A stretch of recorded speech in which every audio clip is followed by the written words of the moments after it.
شخصیت کا ذکر آج کریں گے جن کو میرے نبی پاک علیہ السلام نے فرمایا، حضور نے فرمایا، صحیح بخاری میں موجود ہے، فرمایا یہ نیک آدمی ہے۔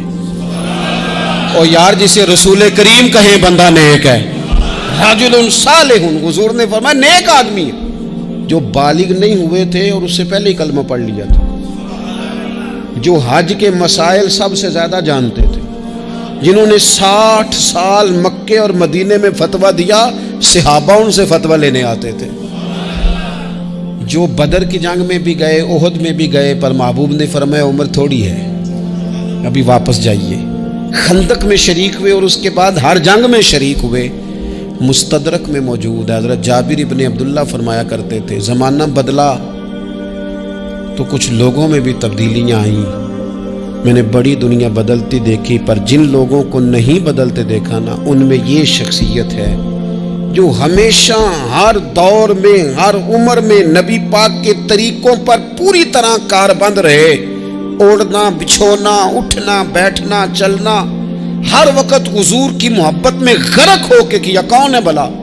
حضرت عمر کے بیٹے سیدنا عبداللہ ابن عمر رضی اللہ تعالی عنہ، ابھی بالغ نہیں ہوئے تھے، مسلمان ہو گئے، اور زندگی ساری مصلی سے لگ کے گزاری، عبادت کی، ریاضت کی، تقوی، جد و جہد، معاملہ فہمی، جہاد۔ والد امیر المومنین ہے، لیکن صاحبزادے کی خواہش ہے کہ مجھے فوج میں بھیجو، میں جہاد کرنا چاہتا ہوں، اور جہاد بھی سپہ سالار بن کے نہیں، سپاہی بن کے کرنا چاہتا ہوں۔ سب سے پہلی بات تو یہ تھی کہ علم و فضل بڑا تھا،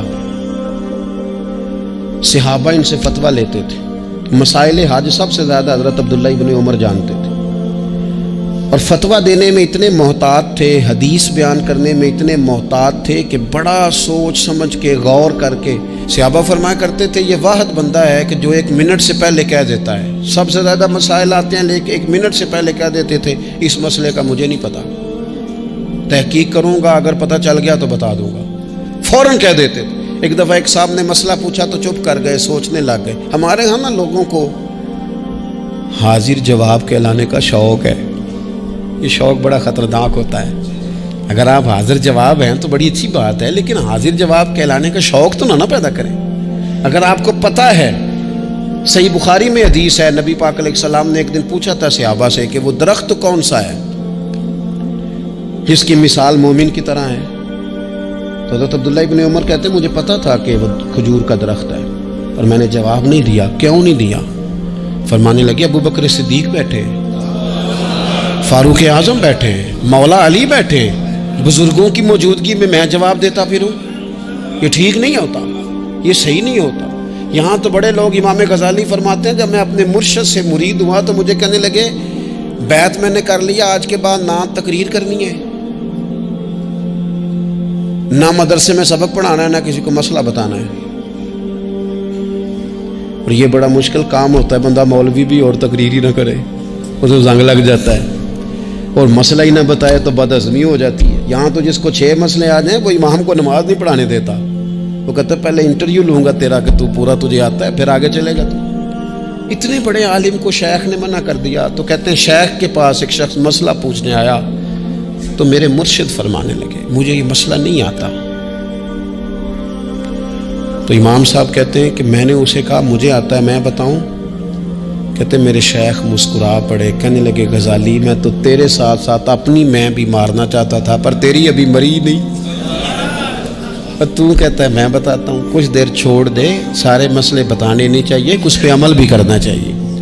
میرے عزیز حضرت عبداللہ ابن عمر اتنا بڑے مفتی ہیں، مفتی مدینہ ہیں، مفتی مکہ ہیں، لوگ مسائل حج پوچھتے ہیں، بڑے بڑے استنباط کرتے ہیں قرآن و حدیث سے۔ ایک آدمی نے مسئلہ پوچھا تو حضرت عبداللہ ابن عمر فرمانے لگے دیر تک سوچا، دیر ہو گئی سوچتے سوچتے، تو وہ شخص کہنے لگا حضور اتنی دیر کیوں سوچ رہے ہیں؟ تو آپ فرمانے لگے تمہارا کیا خیال ہے کہ جو سوال تم مجھ سے پوچھتے ہو اور جو جواب میں تمہیں دیتا ہوں اس کے بارے میں رب مجھ سے سوال نہیں کرے گا؟ اللہ کی بارگاہ میں نے جواب نہیں دینا، تو میں سوچ سمجھ کے دے رہا ہوں تاکہ اس کا حساب دینا پڑے تو میرے لیے مشکل نہ ہو جائے۔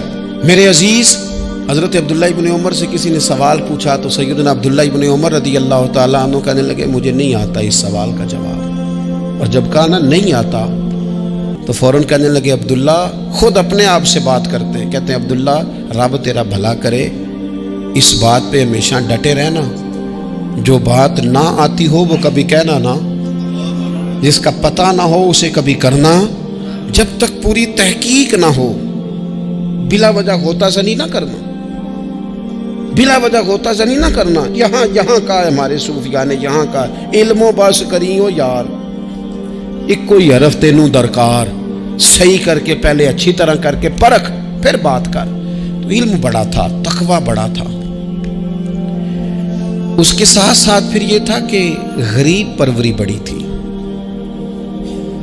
ایک بندہ خیرات لے کے گیا، وہ پھر لائن میں لگ گیا ہے، اسی کیا عقیدہ پلا تو پھر آ گیا ہے۔ تو حضرت عبداللہ ابن عمر بندہ دوبارہ آتا نا تو کسی سے قرضہ لے کے کہتے یار اس کو بڑی ضرورت تھی تو دوبارہ آیا ہے نا، ایک دفعہ تم ذرا دے دو، میں تمہیں دے دوں گا، اس کو دینا ہے۔ جتنی دفعہ شام کو کھانا کھاتے اتنی دیر حضرت عبداللہ ابن عمر کھانا نہیں کھایا کرتے تھے جب تک کوئی یتیم آ کے دسترخوان پہ بیٹھ نہ جاتا، نہیں گزارا ہوتا۔ اور یار کیسے لوگ کھا لیتے ہیں، اعلیٰ غذائیں کھا رہے ہیں، اور ایک طرف ایک بہن مجبور بیٹھی ہے، بھائی مجبور بیٹھا ہے، سسرالی رشتہ داروں میں لوگ مجبور بیٹھے ہیں، عزیزوں میں لوگ مجبور بیٹھے ہیں، یتیم غریب مسکین، اور یہ روز نئے سے نیا ذائقہ، جب تک یتیم نہ ہوتا کھانا نہ کھاتے۔ اور صدقات و خیرات بھی کرتے تو جس طرح ہم کرتے ہیں نا، ناراض نہ ہونا۔ کبھی کبھی نا بعض لوگوں کو بانٹتے دیکھتے ہیں تو تکلیف ہوتی ہے، آپ نے دینا تو ہے تو اگر خوش دلی سے دے دیں، عطا تو کرنا ہے تو اگر چلو صحیح طریقے سے ہو جائے، ہنس کھیل کے ہو جائے، پریشان نہ کیا جائے سائل کو، تو کتنا اچھا ہے۔ ان صوفیاء کا بھی ہم نے تذکرہ کتابوں میں پڑھا ہے جو کہا کرتے تھے اگر رب نے دروازے پہ کسی کو بھیجا ہے تو اس کا مطلب ہے اللہ راضی ہے۔ لیکن ہمارا لہجہ اتنا سخت ہوتا ہے۔ حضرت عبداللہ ابن عمر ایک اونٹنی پہ بیٹھے تھے، اونٹنی بڑی پیاری لگی، بڑی خوبصورت تھی، بڑی بہترین تھی، بڑی صاف ستھری تھی، تو 2-3 دفعہ اپنے غلام سے کہا یار بڑی پیاری ہے، بڑی خوبصورت ہے، دیکھو اس کا چلنے کا انداز کتنا نرالا ہے۔ آج کل بھی ڈرائیور گاڑی چلاتے ہیں تو کہتے ہیں بڑی ہلکی پھلکی ہے جی، بریکیں بھی بڑی ٹھیک ہیں جی اس کی، فلاں معاملہ بھی اس کا بڑا صحیح ہے۔ وہ اتنی پسند آئی اونٹنی تو اونٹنی سے اترتے ہی فوراً کہنے لگے اس کو نشان لگا کے قربانی کے جانوروں میں چھوڑ دو، یہ زیادہ پیاری ہے، اسے رب کے رستے میں خیرات کریں گے۔ کیوں؟ ایک باریک نقطہ صوفیاء نے بیان کیا ہے۔ اللہ کے نیک بندے کہتے ہیں کسی جگہ بھی تمہارا دل اللہ رسول کے مقابلے میں الجھنا نہیں چاہیے۔ کوئی ایسی چیز جو رکاوٹ بن رہی ہو، رکاوٹ، وہ کیا کہتے ہیں کچرا آ گیا ہے، اس کچرے کو لوگ ٹھیک نہیں کرتے، کہتے نکال دو تاکہ معاملہ صحیح رہے۔ ایک چھوٹا سا باریک سا ہلکا سا دھاگے کی طرح کا ایک ٹکڑا اگر کسی وقت گوشت کا آپ کے دانت میں الجھ جائے نا، سارا ذائقہ تباہ کر دیتا ہے۔ لوگ مختلف چیزیں لے کے خلال کرتے ہیں دانتوں کا تاکہ وہ نکل جائے، کیونکہ ذرا سی بھی چیز اگر کسی جگہ رکاوٹ بن جائے نا، آپ بڑا بہترین کھانا کھا رہے تھے، زبردست غذا آپ کھا رہے تھے، ایک صرف اس میں نا ہلکا سا دانہ ایسا ہے جو سخت تھا، کچرا آ گیا، روڑا آ گیا، تو وہ سارے کھانے کا ذائقہ تباہ کر دیتا ہے۔ بعض لوگ ایسے ہوتے ہیں کہ ایک بال نکل آئے نا کبھی کھانے میں سے تو کھانا چھوڑ دیتے ہیں، کہتے ہیں یار یہ سارا ذائقہ خراب ہو گیا۔ ہمارے ساتھ یہ ہوا ہے، یہ تو ہے نا دنیاوی معاملات، اسی طرح کا مسئلہ روحانی زندگی میں ہوتا ہے۔ کئی دفعہ نا ہم ماننے کو تیار نہیں ہوتے، لیکن ہمارے اوپر دولت کی محبت پوری طرح سوار ہوتی ہے، وہ سجدے میں ذوق آنے نہیں دیتی۔ شہرت کی محبت پوری طرح سوار ہوتی ہے، وہ درود و سلام کا، ذکر کا، عبادت کا ذائقہ لگنے نہیں دیتی۔ وہ جو کہا تھا نا والذین آمنوا اشد حبا للہ، ایمان والے سب سے بڑھ کر اللہ سے پیار کرتے ہیں، سب سے بڑھ کر رسول اللہ صلی اللہ علیہ وسلم سے محبت کرتے ہیں۔ کیوں کہا گیا تھا؟ اس لیے کہ ان محبتوں کے مقابلے میں ذرا بھی کوئی اور محبت آتی ہے روحانی ذائقہ خراب کر دیتی ہے، ہمارا دل نہیں لگتا، ہم بور ہوتے ہیں، ہم پریشان ہوتے ہیں۔ مسئلہ یہ ہے کہ جس دل میں صرف رب رسول کو ہونا چاہیے تھا وہاں شہرت آ گئی ہے، شہرت کی محبت آ گئی ہے، دکھاوا آ گیا ہے، مال آ گیا ہے، کئی قسم کے ہم نے بت معاذ اللہ اکٹھے کر لیے، اور پھر وہ ساری کیف مستی آئے، یہ کیسے ہو سکتا ہے؟ حضرت عبداللہ ابن عمر رضی اللہ تعالیٰ عنہ کے پاس ایک گدھا تھا. ہم پنجابی میں تو کہا کرتے تھے کہ بڑا ساؤ جانور ہے، بڑا دھیما ہے، بڑا اچھا ہے، سواری بھی کرتے تھے اس پہ، اس پر بوجھ بھی رکھتے تھے، اور بھی کئی کام، جانوروں کا چارہ بھی اس پہ رکھ کے لایا جاتا تھا. بہت سارے لوگ اس کی تعریف کرتے تھے کہ ظاہر ہے اس وقت یہ جانور ہر گھر کی ضرورت ہوتے تھے. لوگوں نے بڑی تعریف کی کہ جناب یہ گدھا بڑا اچھا ہے، بڑا عمدہ ہے. اب بعض چیزیں ایسی ہوتی ہیں جن سے دل لگ جاتا ہے. کچھ نوجوانوں نے گھروں میں بلی رکھی ہوتی ہے، گھوڑا رکھا ہوتا ہے، جانور رکھے ہوتے ہیں، ان کی پوری توجہ انہماک. ہم دیکھتے تھے دیہاتوں میں کہ بزرگ اگر کہیں چلے جاتے تھے سفر پہ تو وہاں سے بھی پیغام بھیجتے تھے کہ گائے کو چارہ ڈالا کہ نہیں، بھینس کو نکالا کہ نہیں، تم نے باڑے سے دھوپ چھاؤں کا خیال کیا کہ نہیں. وہ چیز ذہن میں آ جاتی تھی. حضرت عبداللہ ابن عمر رضی اللہ تعالیٰ عنہ وہ گدھا چونکہ بڑا پیارا تھا، بڑا اچھا جانور تھا اور بڑے کام کرتا تھا، بہت سارے معاملات گھر کے اور کھیتی باڑی کے اس کے ذمے تھے، تو گھر والے بھی کہتے کہ اس جانور کی وجہ سے بڑی خیر ہے، بڑے کام ہو جاتے ہیں. آپ کا بھی خیال تھا. حضرت عبداللہ ابن عمر ایک دن گھوڑے سے نیچے اترے یا اس گدھے سے نیچے اترے تو خادم کو بلا کے کہنے لگے اسے لے جاؤ اور بیچ کے پیسے اللہ کے راستے میں خیرات کر دو. اب وہ خادم کا بھی اس سے دل لگ گیا تھا، جانور گھر میں ہوتا ہے دلچسپی ہو جاتی. کہنے لگا حضور وہ سارا محلہ تو اس کی تعریف کرتا ہے، سارے خاندان والے تو اس جانور سے دلچسپی رکھتے ہیں اور آپ بیچ رہے ہیں. آپ فرمانے لگے جس طرح سب کا دل اس کی طرف ہے نا کہ اچھا جانور ہے، میرا بھی ہو گیا ہے، لیکن میں اپنے دل کو سوائے رب اور رسول کے کسی اور طرف ہوتا دیکھ نہیں سکتا. اعظم بلا سے اپنی وہ ہستی ہی کیوں نہ ہو، اعظم بلا سے اپنی وہ ہستی ہی کیوں نہ ہو. جو چیز اس کی راہ میں حائل ہو پھونک دو، جلا دو ایسی ساری چیزیں جو ان کے راستے میں آتی ہیں. اور میں اس کی طرف توجہ ہونے لگی ہے، لہٰذا میں اسے اب رکھ سکتا. مزاج تھا، طبیعت تھی، طریقہ اس طرح کا تھا کہ وہ.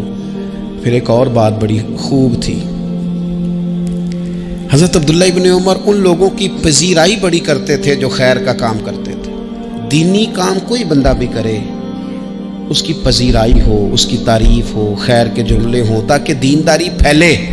حضرت عبداللہ ابن عمر رضی اللہ تعالیٰ عنہ کو نا غلام آزاد کرانے کا بڑا شوق تھا. دیکھیں ایک بندہ کسی نے خرید لیا ہے، وہ اس کا پابند ہے، بڑی تکلیف میں ہوتے تھے لوگ. غلام 1000 سے زیادہ غلام آپ نے آزاد کرائے، تو آپ جب غلام خریدتے تھے نا تو نظر کرتے تھے جو غلام ذرا زیادہ نمازیں پڑھتا اسے آزاد کر دیتے. تو غلاموں نے اس طرح کیا، انہیں پتہ چل گیا، انہوں نے بھی نا لمبی لمبی نمازیں شروع کر دی. تو حضرت عبداللہ ابن عمر کو پتہ چلتا، آزاد کر دیتے. ایک دن آپ کے بیٹے کہنے لگے حضور یہ آپ کو دھوکہ دیتے ہیں، لمبی لمبی نمازیں پڑھتے ہیں، آپ آزاد کر دیتے ہیں، بعد میں پتہ نہیں 5 بھی پوری پڑھتے ہیں کہ نہیں پڑھتے. تو حضرت عبداللہ ابن عمر کہنے لگے پتر تیرا کیا خیال ہے، مجھے نہیں پتا.